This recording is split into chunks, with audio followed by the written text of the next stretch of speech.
Mocked as the plain sister, she was sent to the Duke, yet in her he found the love time had stolen. The laughter was still echoing in the grand ballroom when Marion Locksley retreated to the shadows. Her sister's engagement ball transformed Locksley Manor into a brilliant spectacle of light and music, but she remained in darkness, clutching her simple dance card, empty save for the obligatory opening dance with her father. Through lowered lashes she observed her sisters, Emmeline and Georgiana, the jewels of county society, their golden curls bouncing as they swept across the polished floor with one eligible gentleman after another. "Poor plain Marion," she heard Lady Wickham whisper behind her fan. "The Locksley burden. What shall they do with her now that the pretty ones are spoken for?" The words stung, though she had grown accustomed to them over the years. At 24, she was the eldest and least remarkable of the Locksley daughters. Neither beautiful like Emmeline nor charming like Georgiana, she was simply Marion. Brown hair that refused to hold a curl, grey eyes too large for her face, and a quiet disposition that rendered her invisible in crowded rooms. "She hasn't even the decency to be accomplished," continued Lady Wickham, unaware that Marion could hear every word. "Cannot sing, plays the pianoforte with mechanical precision rather than feeling, and I'm told her watercolours are utterly forgettable." Marion tightened her grip on her dance card, the lilac ribbon around her wrist, her mother's last gift, her only adornment worth noticing. She slipped toward the balcony doors, seeking refuge in the cool night air, when her stepmother's voice cut through the room like steel. "Marion, come here at once." Lady Locksley, resplendent in burgundy silk, beckoned imperiously. Beside her stood Lord Locksley, his face grave beneath forced civility, and a stranger whose presence commanded the attention of everyone nearby. Marion approached with hesitant steps, noting how the crowd parted for her not out of respect but curiosity. "Your Grace," her stepmother purred, "may I present my eldest stepdaughter, Miss Marion Locksley." Marion cursed, keeping her eyes lowered as decorum demanded. Only when the silence stretched uncomfortably did she glance up, meeting the gaze of the Duke of Arundel. Alaric Vale, the most formidable bachelor in 3 counties, regarded her with cool assessment. His angular features betrayed no emotion. His eyes, a striking blue-grey, lingered on her face for a moment, before moving away, as if finding nothing worth remembering. "Miss Locksley," he said, his voice deep and formal, "I trust you are enjoying the festivities." "Indeed, Your Grace." The lie came easily, a practiced response. "My daughter is most accomplished in household management," her father interjected hastily. "Though quiet by nature, she possesses a sensible mind and practical disposition." Marion recognized the words for what they were, not praise but an advertisement. Her father's estate was crumbling under debt, his desperation palpable beneath his dignified exterior. "How convenient," remarked the Duke, the faintest trace of irony coloring his tone. A ripple of laughter moved through the nearby guests, quickly stifled but unmistakable. Marion felt the heat of humiliation creep up her neck. She knew what they all thought, that her father offered his plain daughter as a consolation prize, having already secured matches for his beautiful ones. "If Your Grace will excuse me," she murmured, preparing to retreat. But her stepmother's hand clamped around her wrist. "The Duke has expressed interest in touring our conservatory. Perhaps you might accompany him, Marion. Your knowledge of plants is one of your few redeeming qualities." Before she could respond, Lord Locksley nodded firmly. "An excellent suggestion. The Duke's estate at Arundel has magnificent gardens, I'm told. You might find common ground for conversation." Trapped, Marion accepted the Duke's proffered arm. His sleeve felt like cold marble beneath her fingers. As he led her away from the ballroom, the whispers followed. Surely he cannot be considering her, perhaps as a companion for his elderly aunt. Lord Locksley grows desperate indeed. The conservatory stood apart from the main house, a crystal palace filled with exotic blooms. Under normal circumstances, this sanctuary of green life and quiet solitude would have calmed Marion's spirits. Tonight, it felt like a stage upon which her inadequacies would be displayed. "Your stepmother lacks subtlety," the Duke remarked unexpectedly, releasing her arm once they were alone among the potted palms and orchids. Marion's head snapped up. "I beg your pardon, Your Grace. Please, Miss Locksley, let us dispense with pretense. You were paraded before me like merchandise, and we both know it." His voice held no cruelty, only weary resignation. "I've endured 3 seasons of such maneuvers." The frankness of his statement left her momentarily speechless. Then, surprisingly, a small laugh escaped her lips, I believe, Your Grace, that makes me the least desirable merchandise in the county marketplace. Something flickered in his eyes. Surprise, perhaps, at her candor. Honesty. How refreshing. If we're being honest, Your Grace, you needn't feign interest in our modest conservatory. I'm certain you've seen far grander collections at Arundel. You speak of Arundel as if familiar with it. I've read accounts in botanical journals. Your late Duchess was renowned for her collection of rare specimens, particularly the blue roses she cultivated. The Duke stiffened visibly. You are well informed. Reading is another of my few redeeming qualities, she replied, unable to keep the bitterness from her voice. A charged silence fell between them. In the distance, the orchestra began a waltz, its melody filtering through the glass walls like sunlight. The Duke moved to examine a crimson orchid, his profile sharp against the verdant backdrop. My wife died 7 years ago, he said abruptly. The roses no longer bloom. The unexpected confidence startled Marian. She approached a nearby fern, gently touching its delicate fronds. Perhaps they merely sleep, Your Grace. Some plants require particular care to flourish again. And you believe yourself knowledgeable in such resurrections, Miss Locksley. His tone held a challenge, though whether directed at her or himself, she could not tell. I know only that what appears dead may simply be dormant. She gestured to a withered stem nearly hidden among the lush greenery. This clematis seems beyond saving, yet come spring, it will likely produce the most exquisite blooms. The Duke studied her with renewed interest. You speak poetically for one reputed to be so practical. Practicality and sensitivity need not be enemies, Your Grace. Indeed, the most enduring beauty often emerges from their alliance. A muscle tensed in his jaw. You are not what I expected, Miss Locksley. I rarely am, Your Grace. It is both my burden and my liberation. Before he could respond, the conservatory door swung open. Lady Locksley entered, flanked by Marian's sisters. Emmeline, resplendent in azure silk, smiled coquettishly at the Duke, while Georgiana adjusted her golden curls with practiced nonchalance. Your Grace, Lady Locksley simpered, I feared you had become lost among our modest collection. The supper dance begins shortly, and I'm certain many young ladies eagerly await your invitation. The Duke's expression hardened into the aristocratic mask Marian had first observed. Indeed, Miss Marian Locksley has been most informative about your botanical specimens. Marian? Informative? Emmeline laughed, the sound like tinkling crystal.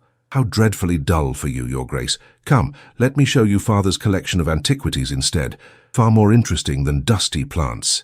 Marian stepped back, assuming her familiar role as wallpaper, yet to her surprise, the Duke hesitated, his gaze lingering on her face. Actually, I find Miss Locksley's conversation most enlightening. He turned to Lady Locksley. Madam, I wonder if I might impose upon your hospitality further. I am in need of assistance at Arundel, someone with knowledge of botany and household management. Lady Locksley's eyes widened with naked ambition. Emmeline has studied the language of flowers extensively, and— I was referring to Miss Marian, interrupted the Duke smoothly. Her practical nature and understanding of dormant plants might prove invaluable. A stunned silence fell over the conservatory. Marian herself could scarcely believe what she had heard. Was this charity, pity, or something more calculated? You wish to employ my daughter? Lord Locksley had entered unnoticed, his expression a mixture of confusion and hope. Not precisely. The Duke straightened his already impeccable cravat. My aunt, the Dowager Duchess, requires a companion of sensible disposition to assist with the restoration of the Arundel gardens and certain household matters. Miss Marian seems ideally suited. Marian found her voice at last. Your Grace, It would be a temporary arrangement, he continued as if she hadn't spoken. 3 months, perhaps. Naturally, Miss Locksley would be chaperoned appropriately and compensated generously for her expertise. Lord Locksley's face brightened with poorly concealed relief. Marian understood immediately. Here was an opportunity to remove the plain daughter from society's critical gaze while securing a connection to one of England's most prestigious dukedoms. Even as a mere companion to the Duke's aunt, she would raise the family's standing. What a thoughtful offer, said Lord Locksley, already decided. Marian would be delighted to assist the Dowager Duchess. Would she? The Duke turned to Marian, one eyebrow raised in silent inquiry. She should refuse. This arrangement smacked of charity, a convenient solution for all parties except perhaps herself. Yet something in his gaze held challenge rather than pity, as if he were testing her courage rather than her compliance. Before I accept or decline, Your Grace, she said carefully, Might I know what specific tasks would be required of me? A flicker of approval crossed his features. A reasonable inquiry, Miss Locksley. My aunt requires assistance cataloguing the botanical collection my late wife assembled. Additionally, the east wing of Arundel has fallen into disrepair. Your practical mind might devise solutions for its restoration. Then I shall accept, Marian said, ignoring her stepmother's sharp intake of breath, provided the terms are suitable and my father approves. Excellent. The Duke's mouth curved in what might almost have been a smile. I shall have contracts drawn immediately. You will depart for Arundel on Tuesday next. As the Duke bowed and took his leave, Emmeline seized Marian's arm with bruising force. What have you done? She hissed. He was meant for me. Calm yourself, Lady Locksley snapped. The Duke seeks a gardener, not a wife. If anything, this arrangement removes Marian from society's prying eyes. Consider it a kindness to all of us. The words cut deeply, though Marian maintained her composure. Only when she returned to her chambers did she permit herself to examine the strange encounter. The Duke of Arundel, renowned for his coldness since his wife's death, had specifically requested her presence at his ancestral home. Not beautiful Emmeline or charming Georgiana, but plain, practical Marian. She touched the lilac ribbon at her wrist. Was this an escape or another kind of cage? Only time would tell. Arundel loomed against the late autumn sky, its ancient stone facades dappled with amber light as the afternoon sun broke through leaden clouds. The journey had been long and solitary, save for the presence of Mrs. Winters, the dour-faced chaperone hired specifically for the occasion. As the carriage wound up the final approach, Marian caught her first glimpse of the legendary gardens. Once the jewel of 3 counties, now a skeletal landscape of bare branches and untended beds. Most disagreeable weather, remarked Mrs. Winters, adjusting her shawl with gnarled fingers. I fear your sojourn here will be marked by isolation and discomfort, Miss Locksley. I find solitude refreshing rather than discomforting, Marian replied, her gaze fixed on the sprawling estate. Something about its weathered grandeur spoke to her, as if the very stones held stories she longed to uncover. The carriage halted before the main entrance, where a line of servants awaited their arrival with practiced stoicism. At their center stood a diminutive woman of advanced years, her posture still regal despite the silver cane upon which she leaned.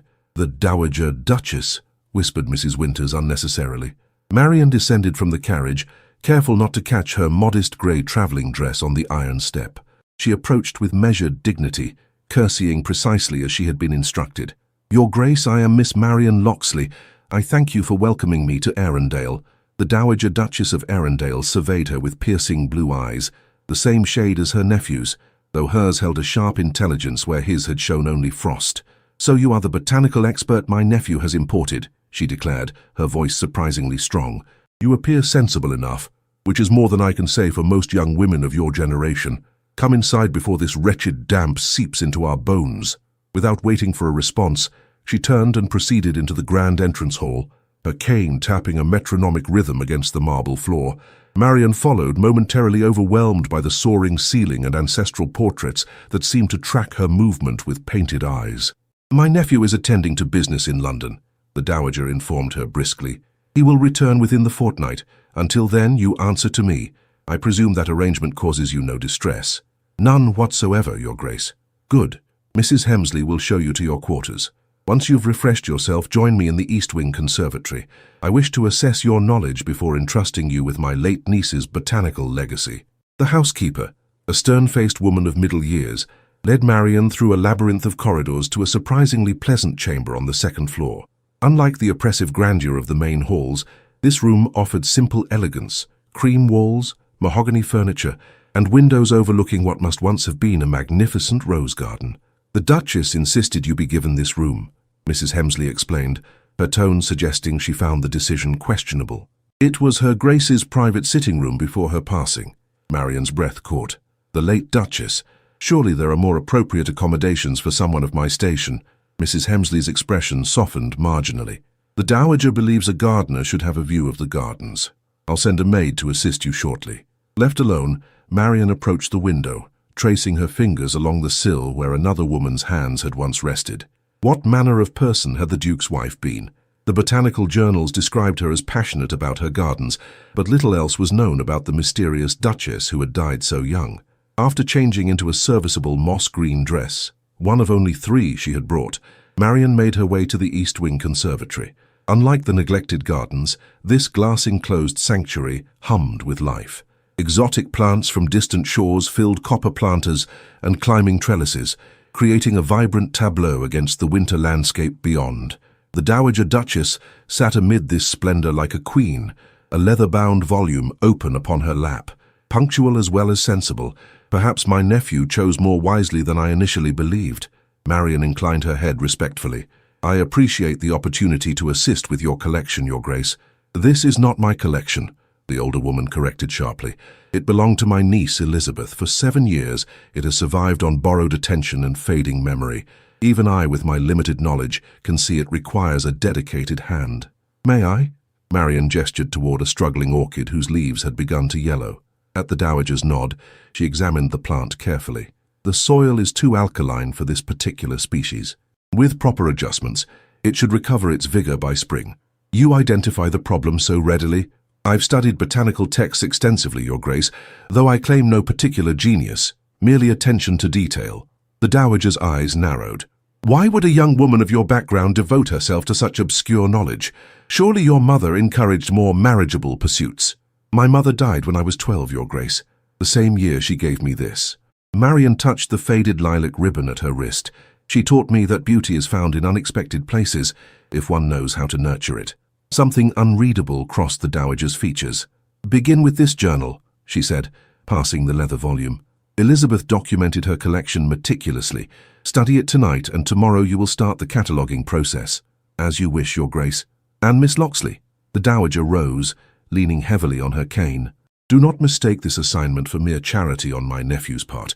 Alaric does nothing without purpose, and seldom from kindness. The warning lingered in the air as the older woman departed, leaving Marian alone among the whispers of exotic foliage. She opened the journal with careful fingers, finding pages filled with elegant script, notes on soil composition, light requirements, seasonal variations. Between the technical observations, personal reflections emerged. The blue roses bloom again. A says they match my eyes. Perhaps vanity, but I preserve one in this journal. Marian turned the page, discovering a pressed rose petal. Its color faded to a ghostly blue-gray, the exact shade of the Duke's eyes.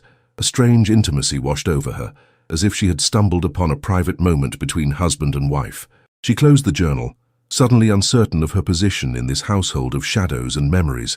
What purpose did the Duke have in bringing her to Arundel, and why place her in his dead wife's sitting room, surrounded by the botanical legacy another woman had created?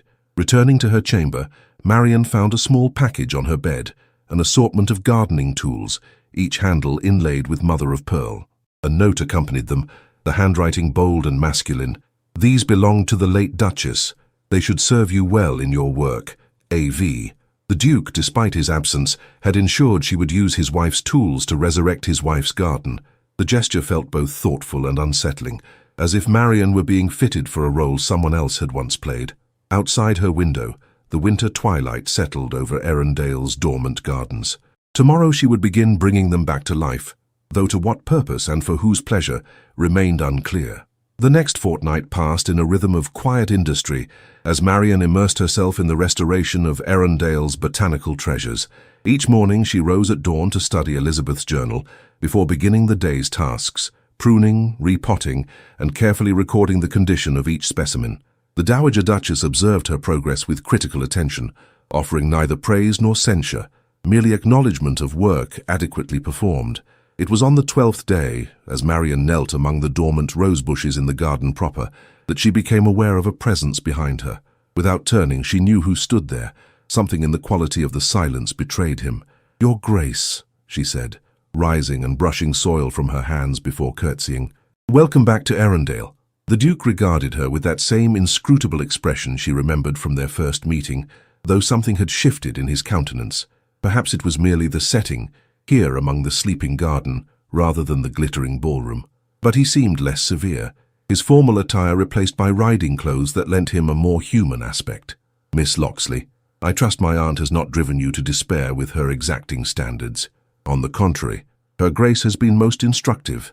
Her knowledge of the estate's history has proved invaluable to my work." "And what work have you accomplished in my absence?" he inquired, his gaze sweeping over the garden beds, where evidence of her labor was visible in newly cleared pathways and pruned shrubs.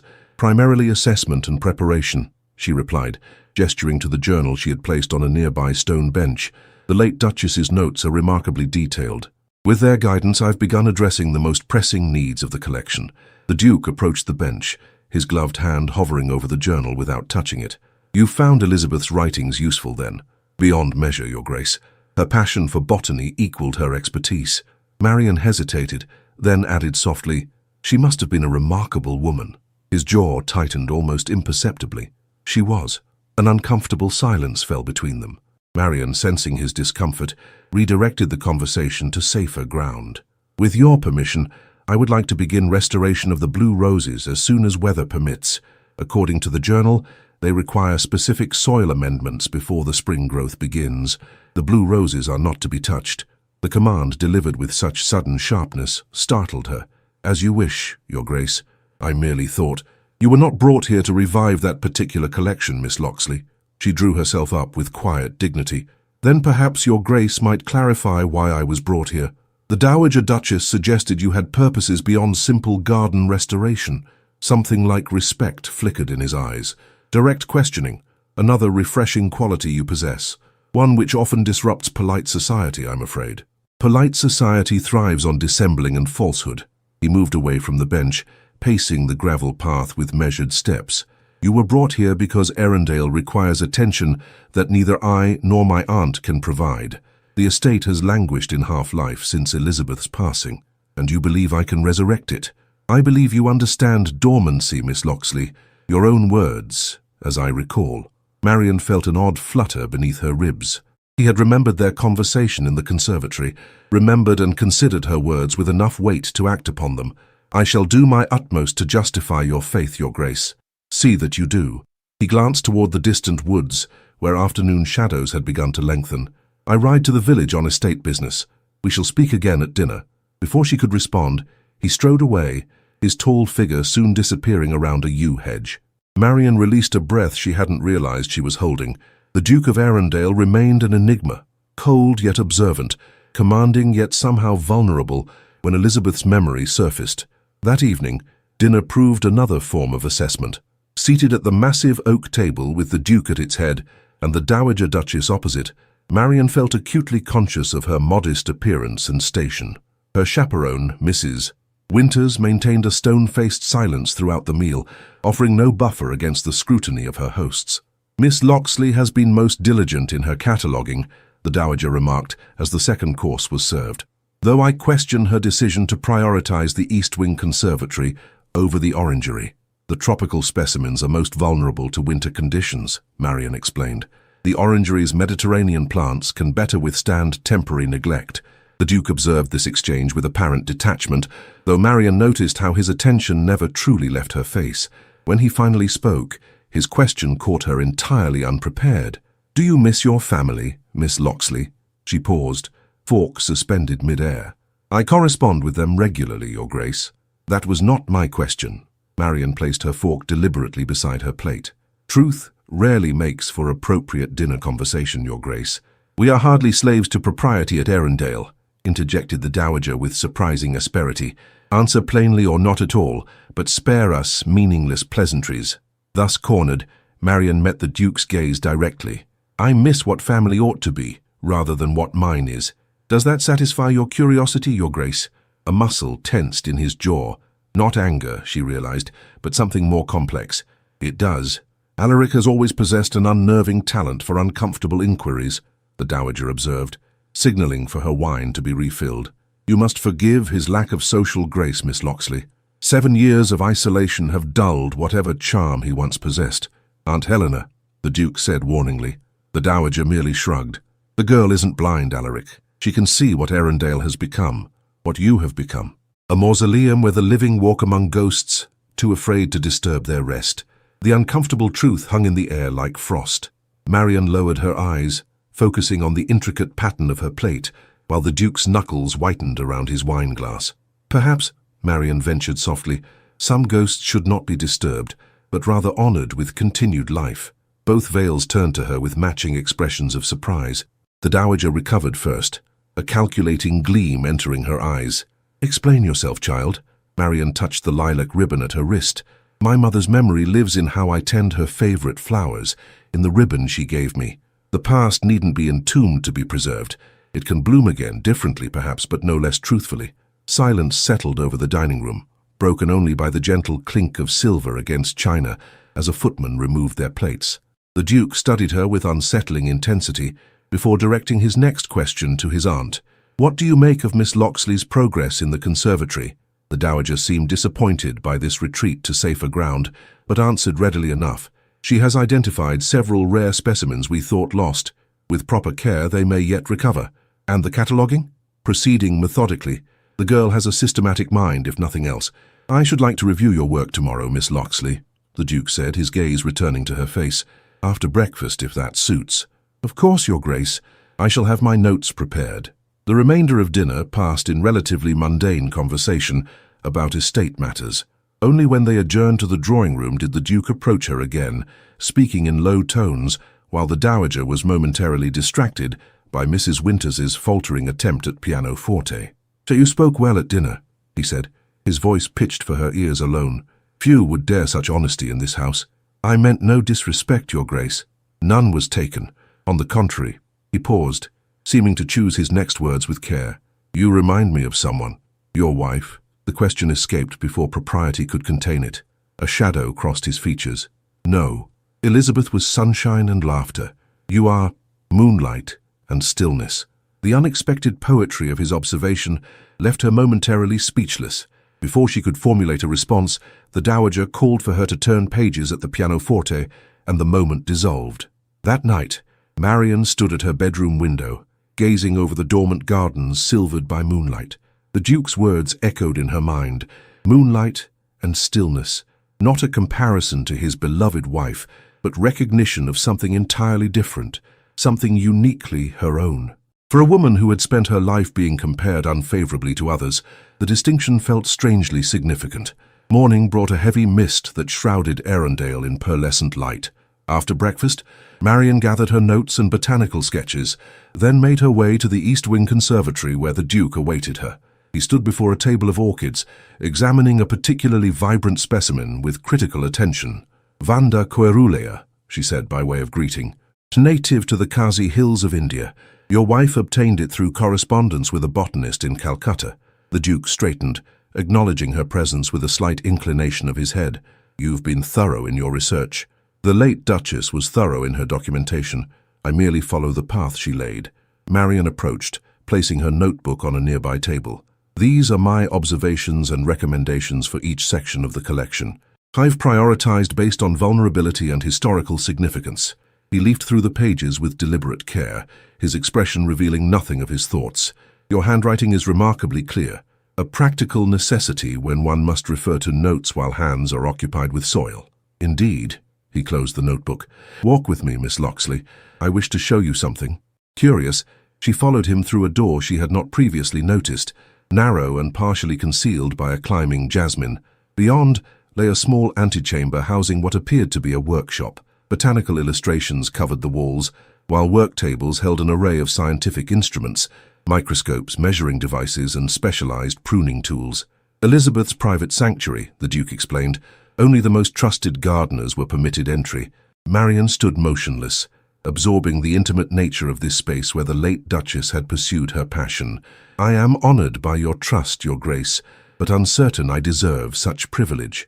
You've earned it through your work these past weeks. My aunt speaks highly of your dedication, though she would rather forfeit her favorite brooch than admit as much to your face." Despite herself, Marian smiled. The Dowager Duchess is not one for effusive praise. A family trait, I'm afraid.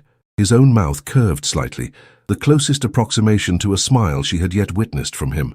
"This room contains Elizabeth's experimental notes, crossbreeding attempts, soil chemistry, grafting techniques. I believe you will find them useful in your continued work." "Your wife was not merely a collector then, but a true botanist. She was extraordinary in all things." The words emerged with quiet intensity. "Which makes what I must ask of you all the more difficult." Marian waited, sensing the weight of what would follow. In the 7th year after her passing, certain legal matters arise concerning her dowry and personal property. The terms of our marriage contract stipulated that if no heir existed by this time, her botanical collection would revert to her family, the Harringtons. Understanding dawned.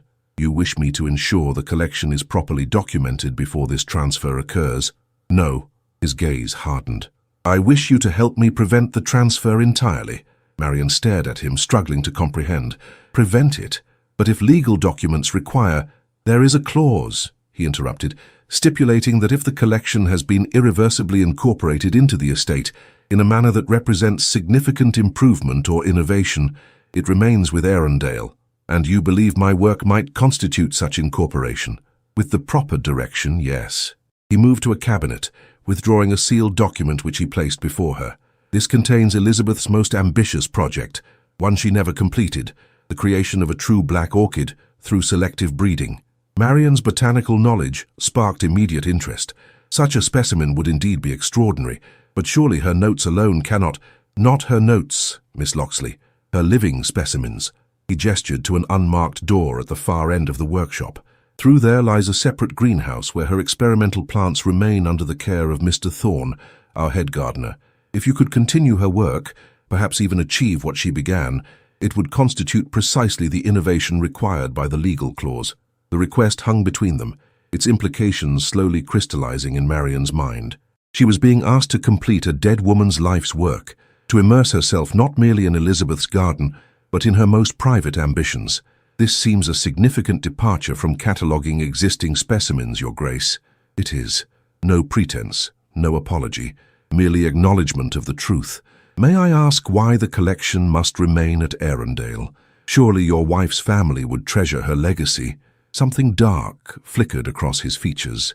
The Harringtons care nothing for the plants themselves, only their monetary value and the prestige they represent.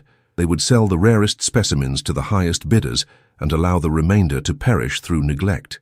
You speak as if from certainty. I speak from bitter experience. He turned away, his shoulders rigid beneath his impeccable coat. Elizabeth's father made no secret of his disdain for her dirt-digging hobby, as he called it. He permitted her to bring her collection to Arundel only because I agreed to financially advantageous terms in our marriage contract. Terms that now threaten what she built, Marian murmured, understanding dawning. Precisely. She approached the sealed document with cautious fingers. And if I were to agree to this undertaking, what would be expected of me? Complete dedication to the project for the remaining 3 months of your stay. You would work primarily with Mr. Thorne, who assisted Elizabeth directly. All other duties would be secondary to this endeavour. And the Dowager Duchess, does she approve? My aunt understands the necessity, though she considers the entire affair distasteful. Legal manoeuvring, she calls it. Marian considered carefully before responding. This was no longer the simple position she had accepted, companion and cataloguer. This was a request to enter fully into the shadow of a beloved wife, to attempt completion of her unfulfilled dream. Before I decide, Your Grace, I must see these experimental specimens for myself. He nodded once, then moved to unlock the unmarked door. Beyond lay a small but exquisite greenhouse, its glass walls fogged with humidity. Inside, orchids of unusual coloration grew in specialized containers, deep purples so dark they appeared almost black, midnight blues with black veining, burgundies of such depth they swallowed light. Elizabeth's dark garden, the Duke said softly, her final project. An elderly man emerged from between the plants, his weathered face brightening at the sight of the Duke. Your Grace, I wasn't expecting you this morning. Mr. Thorne, may I present Miss Marian Locksley? She is considering assuming direction of the Black Orchid project. The head gardener assessed Marian with sharp eyes. Does she have the necessary expertise, Your Grace? This is delicate work. Miss Locksley has proven herself both knowledgeable and methodical, the Duke replied. But she has not yet agreed to the undertaking. Mr. Thorne approached Marian with undisguised skepticism. What do you know of orchid hybridization, Miss Locksley? I understand the principles, though I have limited practical experience, she admitted candidly. However, I learn quickly and follow instructions precisely. The old gardener grunted. At least you're honest. The late Duchess valued that above all else. He gestured to a nearby specimen with unusually structured petals. What do you make of this one? Marian examined it carefully. Paphiopedilum, if I'm not mistaken. The coloration is extraordinary, almost aubergine. Is it a hybrid? Very good, Mr. Thorne acknowledged, his tone marginally warmer. Her Grace crossed it with a rare Indonesian variety. 3 generations of selective breeding to achieve this depth of color. And how many more generations might be required to reach true black? That's what we're trying to determine, the Duke interjected. Elizabeth believed it might be achieved within 2 more breeding cycles. Marian circled the greenhouse slowly, absorbing the magnitude of the project before her. Each plant represented years of meticulous work, each crossbreeding a step toward an elusive goal.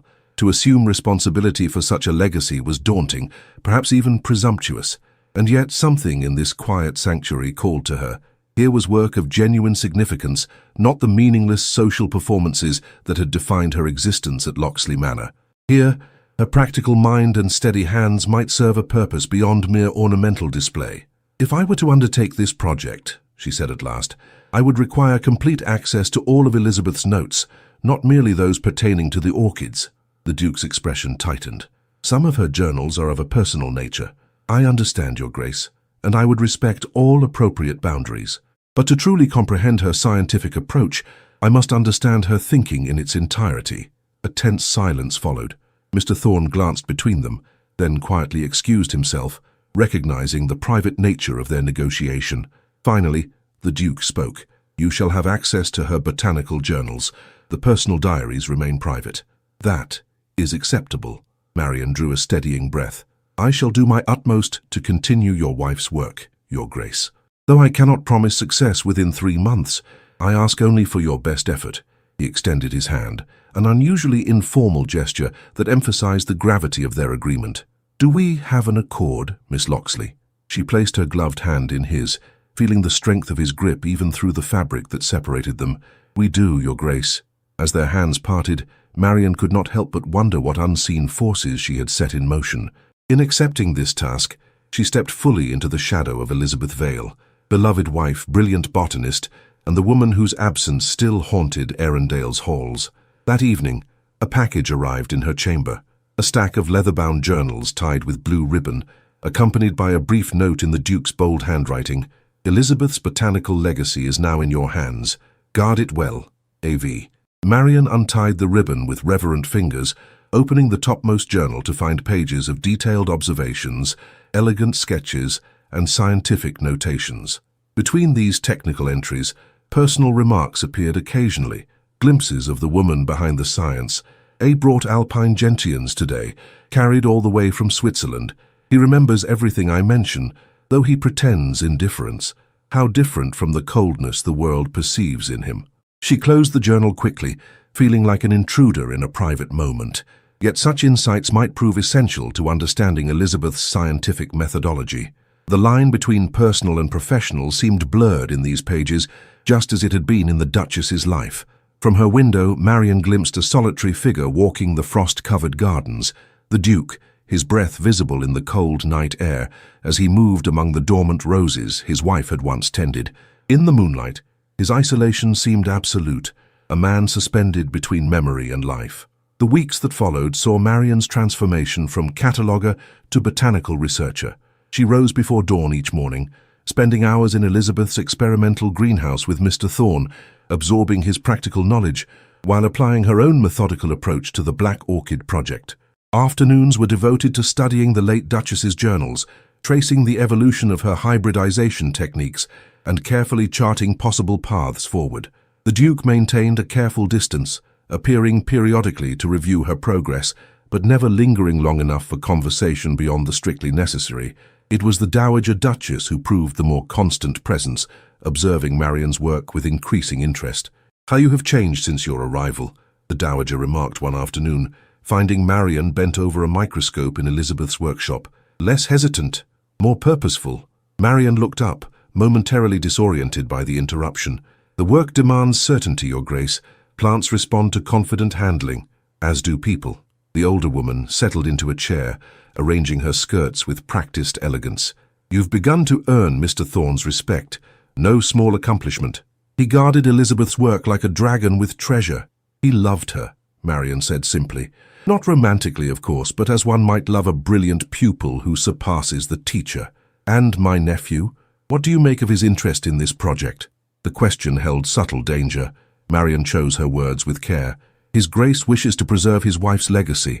I find that entirely honourable. Is that all you find it? The Dowager's gaze sharpened. Come, Miss Locksley. We have progressed beyond meaningless pleasantries. Marian set down her pencil, meeting the older woman's scrutiny directly. I find it both noble and concerning, Your Grace. To preserve a legacy is admirable. To be consumed by it may prevent one from building anything new. A flicker of approval crossed the Dowager's features. Precisely so. My nephew risks becoming a caretaker of memories rather than a maker of them. She rose with the assistance of her cane. The first pollination of your hybrid specimens occurs tomorrow, does it not? Yes, Mr. Thorne believes the timing optimal. Then I shall observe. 8 o'clock in the morning, I presume. Yes, Your Grace. Excellent. I shall inform Alaric as well. Marian's heart quickened unexpectedly. Is that necessary? His Grace is often occupied with estate matters in the mornings. The Dowager's smile held knowing amusement. My nephew's schedule is suddenly of concern to you? How interesting. Before Marian could formulate a suitable denial, the older woman continued. This represents a significant milestone in your project. Alaric will wish to be present. That night, Marian found sleep elusive. The following day's pollination was indeed crucial, the culmination of weeks of preparation, and the first true test of her understanding of Elizabeth's methods. The Duke's presence would add a layer of scrutiny she had not anticipated. What if she faltered? What if her hands trembled at the critical moment? More troubling still was her reaction to the prospect of his attendance. The flutter beneath her ribs had become familiar whenever he entered a room, a physical awareness she dared not examine too closely. Dawn broke with perfect clarity, the February sky awash of pale blue that promised spring's eventual return. Marian dressed with particular care, selecting her most serviceable gown, a deep forest green that would not show soil or pollen stains. She secured her hair in a simple knot, donned her gardening apron, and made her way to the experimental greenhouse where Mr. Thorne already awaited. Perfect conditions, the old gardener declared, checking the temperature gauge. Humidity at optimal levels. You've studied the technique? Yes. I practiced yesterday on the control specimens. Marian arranged her tools with methodical precision. Fine brushes, collection vials, labeling materials. At precisely 8 o'clock, the door opened to admit both the Duke and his aunt. The Dowager settled onto the sole chair, while the Duke positioned himself near the workbench, his tall figure casting a long shadow over the delicate plants. Miss Locksley, he acknowledged, his expression unreadable. Mr. Thorne informs me you have mastered Elizabeth's hybridization technique. I have studied it carefully, Your Grace, though mastery may be too generous a term. Proceed when ready. He gestured toward the waiting specimens, two particularly promising orchids, whose genetic characteristics, according to Elizabeth's notes, might finally achieve the elusive true black coloration. Marian drew a steadying breath, then began the delicate process. Using a magnifying glass, she identified the precise structures of the first bloom, then with exquisite care collected pollen on the tip of her finest brush. The greenhouse fell silent, save for the soft dripping of condensation from the glass ceiling. Even the Dowager seemed to hold her breath as Marian transferred the precious genetic material to the waiting stigma of the second plant. Gently, murmured Mr. Thorne. Just so. Her hands remained steady, her movements precise. When the transfer was complete, she secured a small paper envelope around the pollinated bloom to protect it from contamination, then labeled it with date, parentage details, and environmental conditions. The first of 7 planned crosses, she explained, looking up to find the Duke watching her with an intensity that sent warmth creeping up her neck. Each represents a different approach to achieving the coloration Elizabeth described in her notes. How soon will results be visible, he inquired. If successful, seed pods should form within 6 to 8 weeks. Germination would follow, though full maturation requires considerably longer. Beyond the 3-month horizon of our agreement, he observed. Yes, Your Grace, I cannot promise visible results during my stay, only proper foundation for the work's continuation. The Duke's expression softened, almost imperceptibly. Elizabeth understood the patient's botany demands. Some of her crosses took years to mature. Like all worthwhile endeavors, interjected the Dowager, significant transformations rarely occur overnight. Something in her tone caused Marian to glance sharply at the older woman, whose shrewd eyes moved meaningfully between her nephew and the botanist. Before any response could be made, Mr. Thorne directed their attention to the next specimens awaiting pollination. The morning proceeded smoothly. each cross executed with precision and properly documented. When the final pollination was complete, Marian felt simultaneously exhausted and exhilarated. She had performed complex botanical procedures under the scrutiny of experts and emerged unscathed. More than that, she had excelled. "Most impressive, Miss Locksley," the Duke said, examining her detailed notes. "Your methodology rivals that of trained botanists." "High praise indeed coming from you, Alaric," remarked the Dowager with barely concealed amusement. "Perhaps we might celebrate this milestone with a proper luncheon. The conservatory would provide a fitting setting." "An excellent suggestion," he agreed, surprising Marian with his ready acquiescence. "Mr. Thorne, you will join us, of course." The elderly gardener beamed with undisguised pleasure. "I would be honored, Your Grace." "Miss Locksley, you will have time to refresh yourself before noon." The Duke's question was formal, yet something in his gaze suggested personal concern for her comfort. "Yes, thank you, Your Grace." As she returned to her chamber to change, Marian caught her reflection in the mirror, cheeks flushed with accomplishment, eyes bright with intellectual engagement, a smudge of pollen dusting her forehead like a botanist's badge of honor. For perhaps the first time in her life, she looked at herself without criticism or comparison, seeing instead a woman of purpose and value. The celebratory luncheon transformed the East Wing Conservatory into a garden of delights. White-clothed tables nestled among blooming camellias, while footmen circulated with champagne and delicate savories.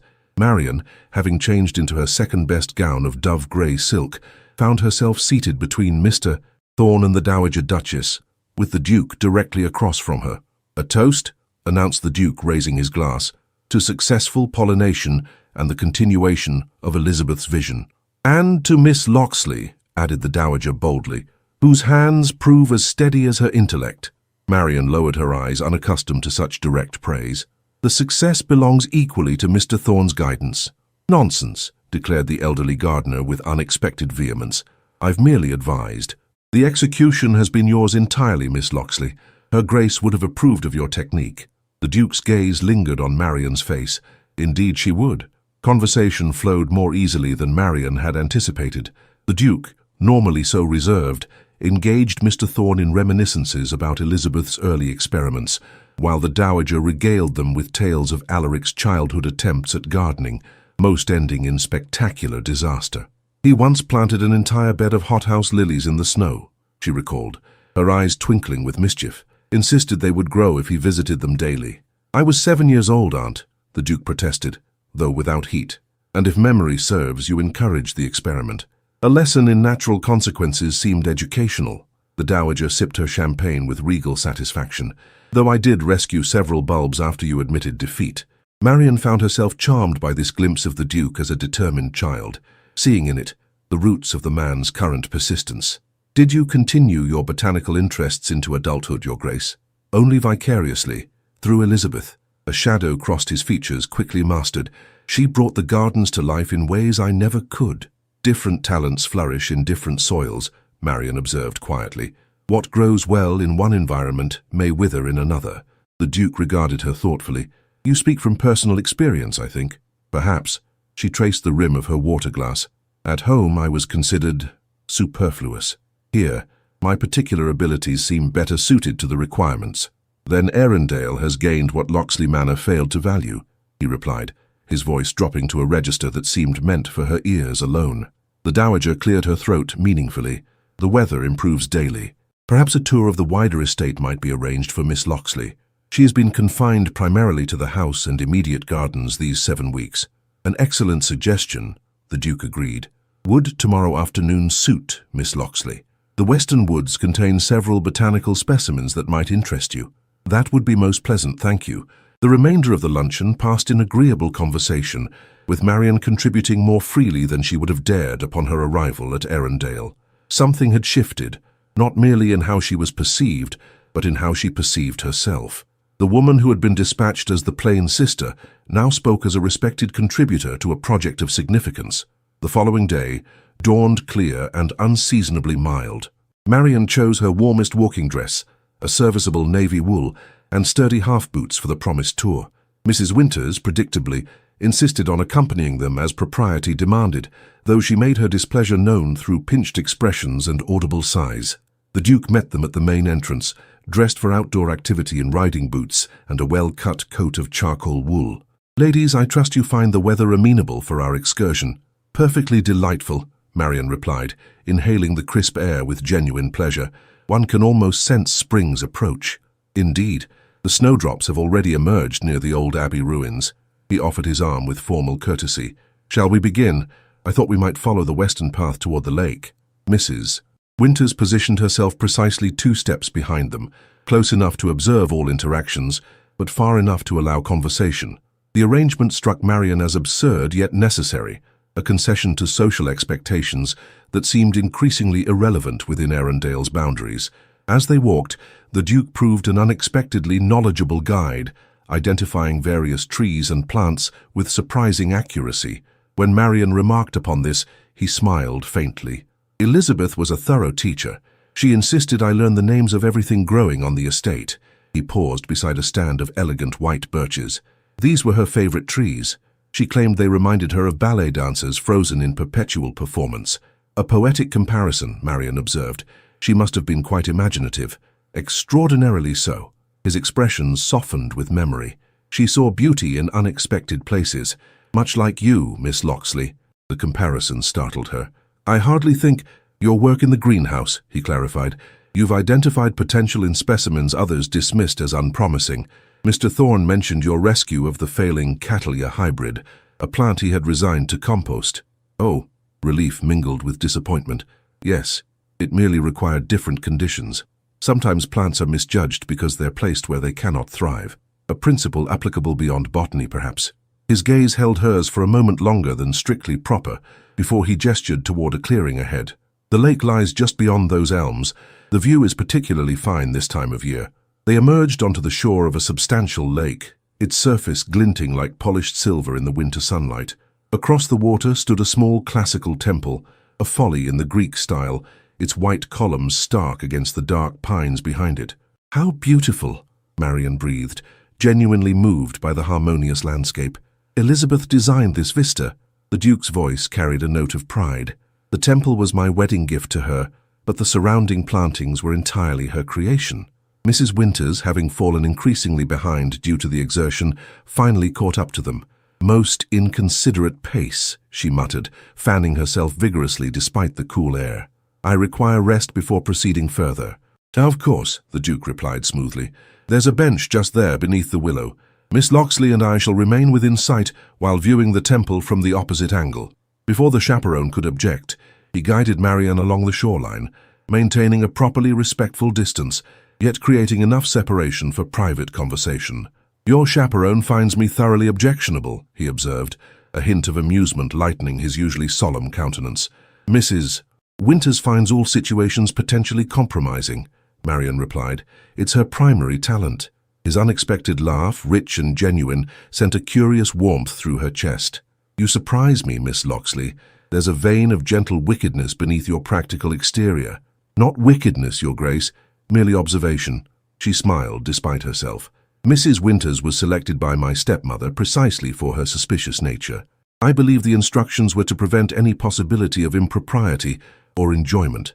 Your family anticipated impropriety at Arundale." His tone remained light, but something in his expression had sharpened. Marian hesitated, then opted for honesty. "They anticipated nothing beyond removing me from their immediate concern. The position offered convenience for all parties. All parties save yourself, perhaps." "On the contrary," she countered quietly. "I have found unexpected satisfaction in the work here, more than I dared hope when I departed Locksley Manor." The Duke studied her face with unsettling intensity. "You speak as if you had no expectation of finding purpose or pleasure in this arrangement." "I had no expectations whatsoever, Your Grace. Experience had taught me to anticipate only tedium and obligation in any position deemed suitable for the plain sister." His brow furrowed. "That phrase, you've used it before. Is that how your family refers to you?" Marian regretted her candor immediately. "Forgive me, I spoke inappropriately." "Not inappropriately. Honestly." He stopped walking, turning to face her fully. "Does your family truly address you in such a manner?" The genuine concern in his expression loosened something within her, a knot of resignation she had carried so long she'd ceased to recognize its weight.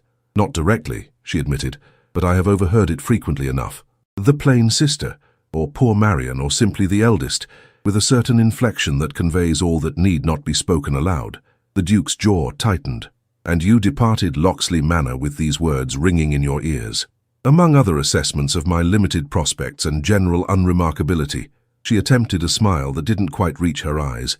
"But we all must face the truth of ourselves eventually. False comfort serves no purpose." "Truth?" He spoke the word as if it tasted bitter. "Whose truth, Miss Locksley? The assessment of those who see only surface and circumstance, or the truth of capability and character?" His vehemence startled her. "Your Grace, You have accomplished more in these 7 weeks than many would achieve in years," he continued, his voice low and intense. "You've mastered complex botanical techniques, earned the respect of my household, and brought life back to rooms long shrouded in neglect. Yet you speak as if these achievements count for nothing against the idle judgment of shallow minds." Marian stood speechless, her pulse quickening beneath the unexpected passion of his defense. "Miss Locksley!" Mrs. Winters's sharp call shattered the moment. "I must insist we return to the house at once. This dampness endangers my constitution." The Duke's expression closed like a door, his formal mask sliding seamlessly back into place. "Of course, Mrs. Winters. We shall return directly." The walk back proceeded in strained silence, with Mrs. Winters positioned determinedly between them. Only as they reached the main entrance did the Duke speak again. "Miss Locksley, would you join me in the library after dinner this evening? There are matters concerning the orchid project I wish to discuss." "Of course, Your Grace." "With a proper chaperone present, I assume," interjected Mrs. Winters acidly. "The Dowager Duchess will attend us," he replied, his tone brooking no argument. Dinner that evening proved an unusually stilted affair. The Duke appeared distracted, responding to his aunt's conversational gambits with minimal courtesy. The Dowager, sensing something amiss, directed increasingly pointed remarks his way until he finally set down his fork with barely concealed impatience. "Aunt Helena, I find myself fatigued by social niceties this evening. Pray excuse my poor company." "Fatigue, is it?" The Dowager's eyes gleamed with skepticism. "How curious, given your apparent vigor during this afternoon's extensive walk." Marian studied her plate intently, unwilling to meet either Vale's gaze. Whatever undercurrent flowed between them, she wanted no part in it, particularly with Mrs. Winters observing every exchange with hawkish attention. When the ladies withdrew to the drawing-room, leaving the Duke to his solitary port, the Dowager settled beside Marian on the settee. "My nephew mentioned a library meeting after dinner," she remarked. "Something about the orchid project?" "Yes, Your Grace, though he did not specify the exact nature of the discussion." The Dowager tapped her cane thoughtfully against the Aubusson carpet. "Alaric rarely acts without purpose. I wonder what prompted this sudden consultation." Before Marian could formulate a suitably neutral response, the drawing-room door opened to admit a footman bearing a silver salver. "A letter for Miss Locksley, Your Grace," he announced, presenting the missive with formal precision. Marian accepted the envelope with surprise, recognizing her father's handwriting immediately. Breaking the seal, she unfolded the single sheet and scanned its contents, her expression growing increasingly troubled. "Unwelcome news from home?" inquired the Dowager when Marian finally looked up. "My father requests my immediate return to Locksley Manor," she replied, her voice carefully controlled. "It seems my sister Emmeline's engagement has been broken, and my presence is required to assist with household matters." Mrs. Winters perked up visibly. "How fortunate. We shall pack immediately and depart on tomorrow's mail coach." "That seems precipitous," observed the Dowager, "particularly given the importance of the botanical work currently underway." Marian reread the letter, noting the underlying urgency beneath her father's formal phrases. "I fear the situation at home may be more urgent than father wishes to state directly. Between the lines, I sense genuine distress." "Then we must consult with my nephew." The Dowager signaled to the footman. "Inform the Duke that his presence is required in the drawing-room at once." When the Duke arrived moments later, his expression tightened at the sight of the letter in Marian's hand. "What has occurred?" The Dowager explained the situation succinctly. "The question now becomes whether Miss Locksley's family obligation outweighs her professional commitment to Arundel." The Duke turned to Marian, his gaze direct. "What do you wish to do, Miss Locksley?" The question, simple yet profound in its respect for her agency, momentarily robbed her of speech. No one had ever asked what she wished in matters concerning family obligation. She hesitated, torn between duty and desire. The work here is of great importance, and at a critical juncture. Yet my family appears in genuine need. Could a compromise be reached? Suggested the Dowager. Perhaps a brief return home to assess the situation, followed by completion of your term here? Hope flickered briefly, then faded as Marian reread her father's closing lines. Your indefinite presence is required to maintain household order during this difficult period. The message was clear. Once home, she would not be permitted to leave again. I fear my father anticipates a permanent return, she admitted reluctantly. The letter implies that the situation requires ongoing attention. The Duke's expression darkened. I see. Miss Locksley will naturally honor her family's requirements, Mrs. Winters declared with poorly concealed satisfaction. Blood ties supersede all other considerations. Do they? The Duke's voice held a dangerous edge. Even when those ties bind one to circumstances of diminishment rather than growth? Shocked silence followed his challenge. The Dowager recovered first, casting her nephew a warning glance. Perhaps we might continue this discussion in the library as originally planned. Mrs. Winters, you seem fatigued by the day's exertions. May I suggest you retire? I shall personally chaperone Miss Locksley during the consultation. The chaperone bristled. My duty is clear. As is mine, interrupted the Dowager with steely finality. As mistress of this household in my nephew's unmarried state, I determine what constitutes proper supervision. You are dismissed for the evening, Mrs. Winters. Left with no graceful alternative, the chaperone withdrew, her rigid back communicating profound disapproval. In the library, the Duke paced before the fireplace, while Marian sat stiffly beside the Dowager on a leather settee. The letter lay on the mahogany table between them like a declaration of war. May I? The Duke gestured toward the missive. Marian nodded, watching his expression as he read her father's words. His jaw tightened progressively, a muscle working beneath the skin as he reached the conclusion. This letter, he said finally, contains no information about the nature of your sister's broken engagement, nor any specific duties requiring your particular skills. No, Your Grace. Yet it demands your indefinite presence for household order. Most curious. He placed the letter down with deliberate care. Miss Locksley, forgive my impertinence, but I must ask, what precisely would your role be upon return to Locksley Manor? The question pierced her with its accuracy. What indeed would she do? The answer formed with crystal clarity. She would resume her invisible existence, managing household details while her sister's dramas claimed center stage. She would retreat into the shadows of Locksley Manor, all she had learned and accomplished at Arundel, gradually fading like a dream upon waking. I would provide stability, she answered carefully.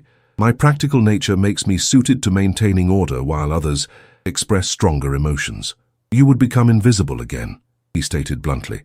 The quiet sister who enables others' theatrics without claiming space for her own existence. Marian flinched at the unvarnished truth of his assessment. Family duty requires sacrifice, Your Grace. Duty, yes. Self-erasure, no. He resumed pacing, hands clasped behind his back. I propose an alternative. Remain at Arundel until the initial pollination results are documented, perhaps another 6 weeks. I shall write to your father explaining the critical nature of the botanical work and the substantial compensation that will accompany its completion. Hope flickered again, stronger now. My father places great value on financial considerations. Indeed, the Duke replied dryly. I recall that from our first meeting. He paused, his expression softening as he regarded her. Beyond the practical matter of the orchid project, I would ask you to consider what you truly desire, Miss Locksley. Not what duty demands or others expect, but what you yourself wish for your life.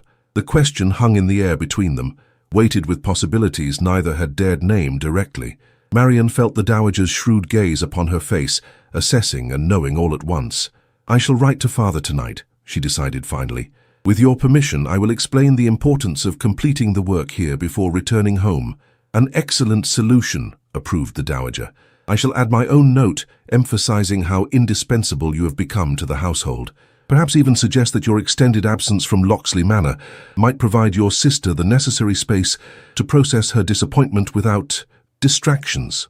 A ghost of a smile touched Marian's lips at this diplomatic framing of her continued absence as a benefit rather than an inconvenience. Thank you, Your Grace. As they rose to depart, the Duke moved to open the library door, his tall figure momentarily blocking the exit. Miss Locksley, he said softly, remember that dormancy need not be permanent.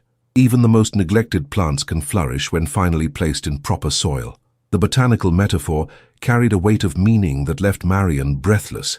She could form no suitable reply beyond a slight nod as she passed him, the subtle scent of sandalwood and leather briefly enveloping her as she moved into the corridor. That night, as she composed her letter home, Marian found herself writing with unexpected confidence. For the first time, she advocated for her own path rather than merely accepting the course others charted for her. The sensation was both terrifying and exhilarating, like stepping from shadow into sunlight after a lifetime in darkness. The following morning brought an unexpected visitor to Arundel. Marian had just completed her daily inspection of the pollinated orchids when Mr. Thorne appeared at the greenhouse door, his weathered face creased with concern. "Miss Locksley, a gentleman has arrived asking for you most insistently. The Duke is currently meeting with estate tenants, and the Dowager Duchess has instructed that you be notified immediately." Alarmed by the urgency in the old gardener's voice, Marian removed her apron and quickly tidied her appearance before following him to the main house. In the grand entrance hall stood a figure whose presence sent a chill through her core. George Locksley, her eldest stepbrother, immaculate in travelling clothes and wearing an expression of barely contained impatience. "There you are, Marian," he declared, dispensing with formal greetings. "Your belongings are to be packed immediately. We depart within the hour." Marian stared at him, momentarily speechless. Though they had grown up under the same roof, George had rarely acknowledged her existence beyond issuing occasional commands disguised as requests. His sudden appearance at Arundel and his imperious manner signaled trouble beyond what her father's letter had implied. "George," she said finally, maintaining composure with effort, "this is most unexpected. I dispatched a letter only last night explaining the importance of completing my work here before returning home." "Circumstances have changed," he replied curtly. "Father's gout has worsened considerably, and with Emmeline in constant hysterics, the household teeters on the edge of chaos. Your presence is required without delay." "I see." Marian's mind raced, calculating possibilities and consequences. "Nevertheless, I cannot simply abandon my responsibilities here without proper notice. The Duke has entrusted me with projects of significant importance."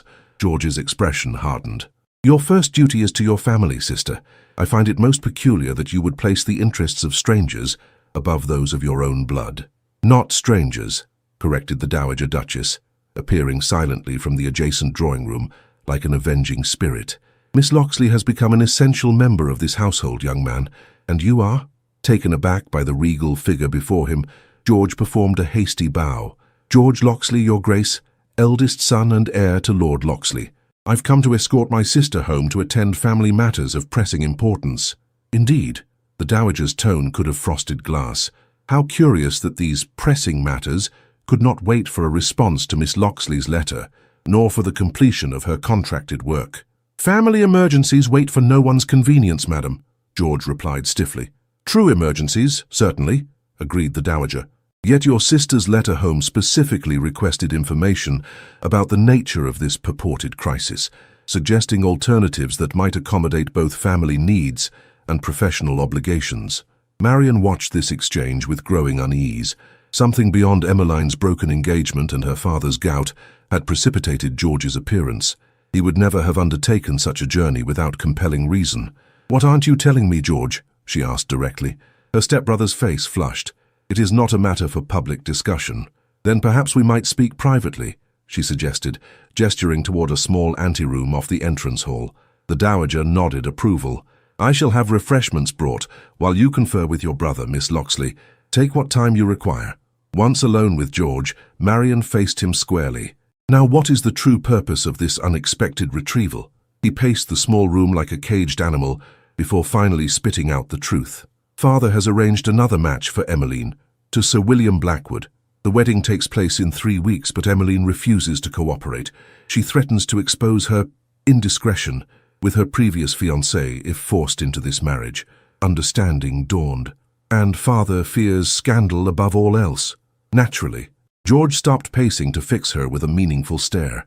"Your role is to persuade Emmeline to behave sensibly. She has always heeded your counsel, however reluctantly.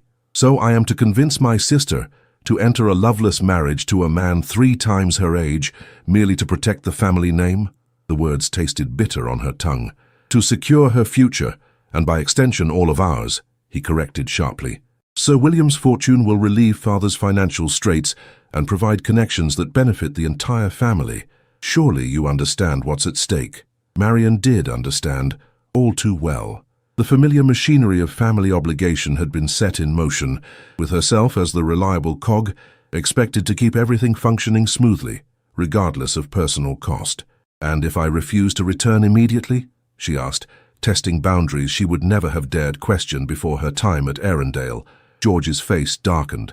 "Then you force father to reveal certain truths about your position here. Rumors already circulating that the plain sister was sent to warm a widower's bed rather than tend his gardens. How would your precious duke react to such insinuations, besmirching his household?" The cruel threat struck with precision, leaving Marian momentarily breathless. "You would destroy my reputation to secure your aims. I would do whatever necessary to protect this family's standing," he replied without hesitation.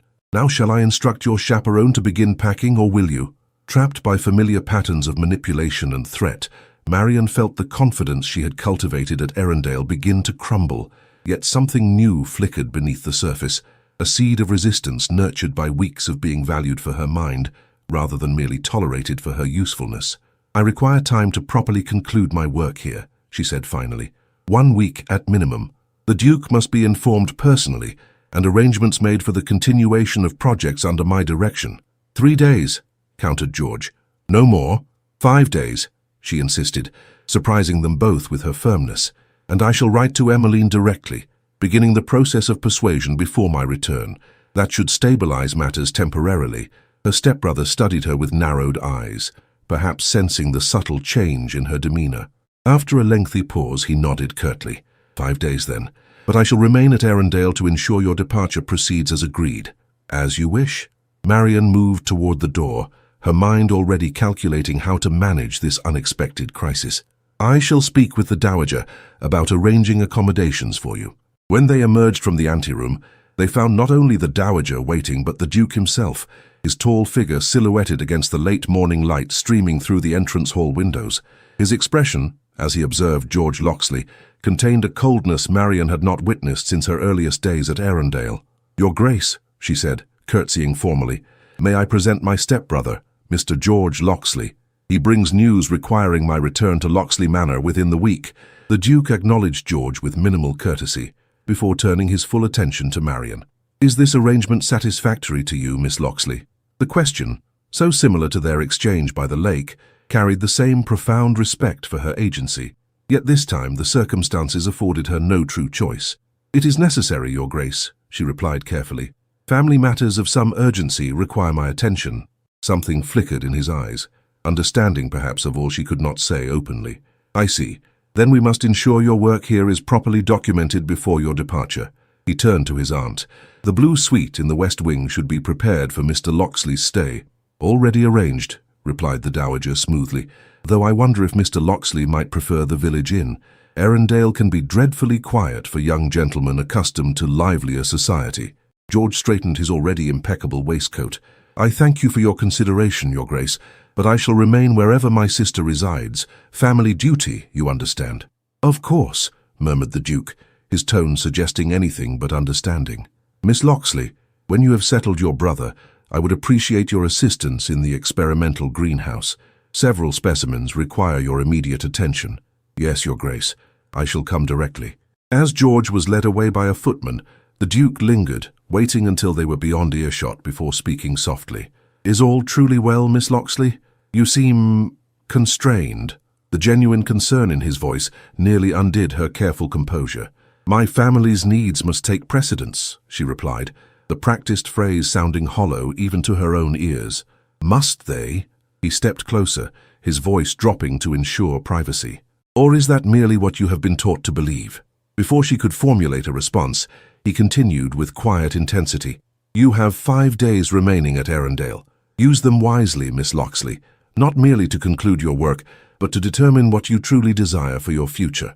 With that enigmatic counsel he departed, leaving Marian to contemplate choices she had never before considered possible. The following days unfolded in a blur of activity as Marian worked feverishly to document her research and prepare detailed instructions for Mr. Thorne. George's presence cast a constant shadow over her efforts, his watchful gaze monitoring her interactions with the household. Only in the experimental greenhouse did she find respite, as her stepbrother professed horror at the prospect of soiling his pristine attire among the common dirt. On the eve of her fourth day at Arundel, with departure looming just hours away, Marian worked late into the night, transcribing final notes on the pollination project. The main house had long since retired to darkness when she finally closed Elizabeth's journal, her heart heavy with the knowledge that she would likely never see the results of her careful work. "Still awake, Miss Locksley?" The Duke's voice from the workshop doorway startled her. He stood silhouetted against the dim corridor light, his formal evening attire suggesting he had only recently returned from some engagement. "Your Grace," she acknowledged, rising hastily. "I was completing my documentation for Mr. Thorne." At nearly midnight? He entered the workshop fully, closing the door behind him. In the intimate space, lit only by her single lamp, his presence seemed both imposing and oddly comforting. "Your dedication exceeds all expectation. I merely wish to ensure nothing is overlooked in the transition." She gestured to the neat stack of papers before her. "The Black Orchid project has such potential. I would not see it falter for want of proper guidance. And what of your own potential, Miss Locksley?" He moved closer, his expression grave in the lamplight. "Will that too be sacrificed for others' convenience?" The early morning mist clung to Arundel's gardens like a reluctant lover, unwilling to yield to the strengthening spring sunshine. Marian stood beside the waiting carriage, her modest travelling cloak drawn tightly against the chill as footmen secured her trunks to the roof. George had already taken his place inside, his impatience palpable even through the carriage's closed windows.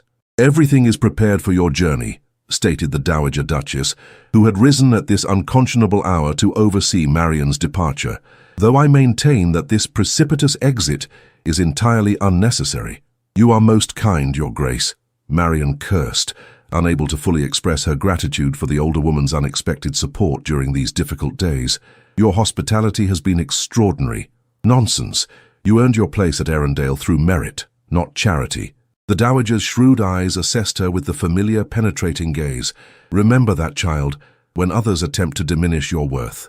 Before Marian could respond, the main doors of the house opened to admit the Duke, his tall figure moving with purpose across the gravel drive. Though the hour was early, he appeared fully dressed for the day, his expression set in lines of grave determination. "Your Grace," Marian acknowledged, curtsying deeply, "I did not expect you to rise for my departure." "Did you not?" He raised an eyebrow, the faintest suggestion of his rare smile touching the corners of his mouth. "After all our discussions of dormancy and awakening, I would hardly remain asleep at such a pivotal moment." The cryptic statement hung between them. Laden with meanings Marian dared not interpret too freely, she settled for simple gratitude instead. "Thank you for the opportunity you provided me at Arundel. I shall always value the experience most highly." "Is experience all you take from here?" he asked quietly, his voice pitched for her ears alone. Before she could formulate a suitable response, George thrust his head from the carriage window. "We must depart immediately if we hope to reach the posting house by nightfall. The roads grow treacherous after dark." "One moment, Mr. Locksley," the Duke replied, his tone brooking no argument. "There are matters requiring conclusion between your sister and myself." To Marian's astonishment, he withdrew an envelope from his coat and presented it to her with formal courtesy. "Your final compensation, Miss Locksley, along with a letter of recommendation detailing your contributions to Arundel's botanical collection. I believe you will find both exceed initial expectations." She accepted the envelope with trembling fingers. "Your generosity overwhelms me, Your Grace." "Not generosity, recognition of value." His gaze held hers with uncomfortable intensity. "The enclosed documents also contain an offer, should you wish to consider it in the future." "An offer?" she echoed, confusion evident in her voice. "For a permanent position at Arundel," he clarified, "as Director of Botanical Research and Conservation. The salary would be substantial, the accommodations appropriate to such a senior role, and the autonomy complete in matters pertaining to your expertise." Marian stared at him in disbelief. "But that is, such a position would recognize your true worth," he finished for her, "a concept to which your family appears stubbornly blind." From the carriage, George made a sound of impatient disgust. "Sister, this grows absurd. Whatever botanical fantasies have occupied your time here must now yield to reality. Our family awaits." The Duke's jaw tightened at this interruption, but he maintained his focus on Marian's face.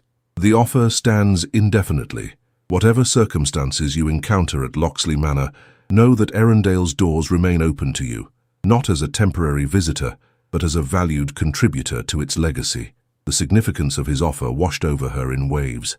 A permanent position, independence, work of genuine meaning, the possibility of a life defined by capability rather than convenience. "I am deeply honored, Your Grace," she managed finally, tucking the envelope carefully into her reticule, "more than I can adequately express."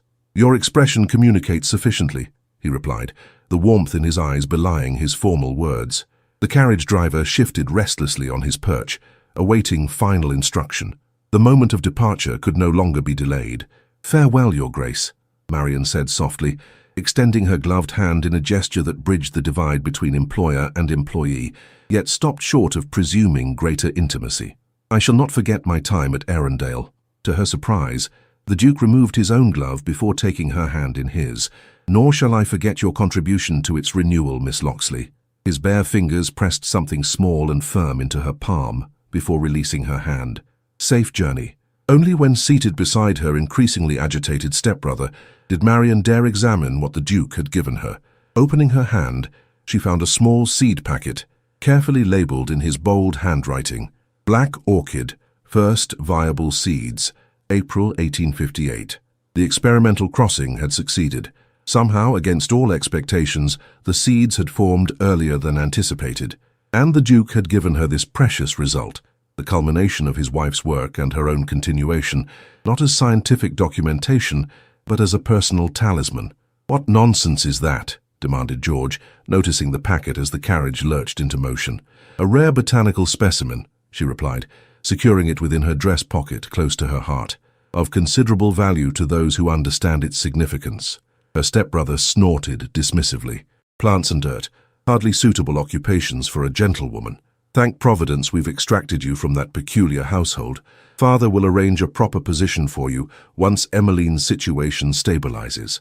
Marian made no reply, her gaze fixed on Arundale's receding facade, where two figures remained watching, the Dowager leaning on her silver cane, and the Duke standing tall beside her, his hand raised in a final salute. 3 days after her return to Locksley Manor, Marian understood precisely why George had been dispatched to retrieve her so urgently.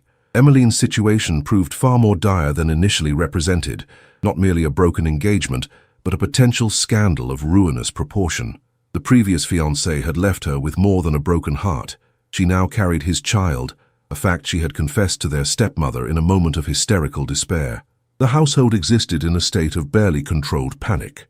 Lord Locksley, confined to his chamber with gout, issued increasingly desperate orders for Emmeline's immediate marriage to Sir William Blackwood, while Lady Locksley administered laudanum to keep the distraught girl compliant. The proposed groom, a wealthy widower of 60 with failing eyesight and an obsession with producing an heir, remained blissfully ignorant of his bride's condition. "You must make her understand reason," Lady Locksley insisted, cornering Marian in the morning room. "She listens to you despite your peculiarities. Convince her this marriage represents her only salvation." Marian regarded her stepmother with newfound clarity.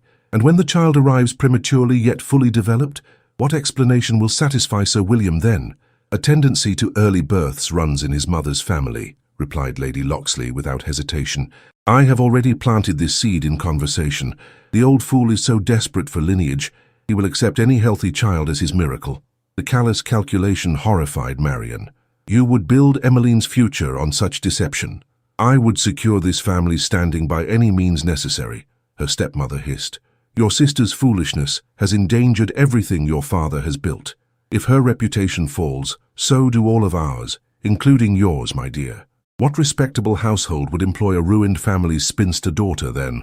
The threat, so similar to George's, struck with calculated precision, yet Marian found herself strangely unmoved.